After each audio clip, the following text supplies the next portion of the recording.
સૌથી પહેલા વાત પુણેની, જ્યાં સરકારી બસમાં એક મહિલાઓ પર દુષ્કર્મની ઘટના બનવા પામી છે।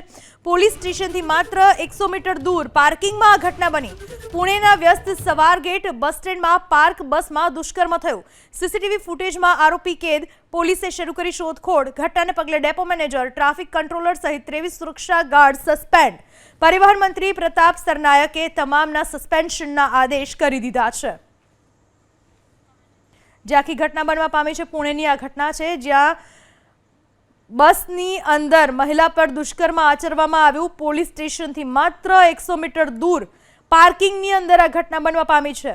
પુણેનો વ્યસ્ત સવારગેટ બસ સ્ટેન્ડ, આ બસ સ્ટેન્ડની અંદર પાર્ક કરેલી હતી બસ, જેમાં મહિલાઓ પર દુષ્કર્મ આચરવામાં આવ્યું।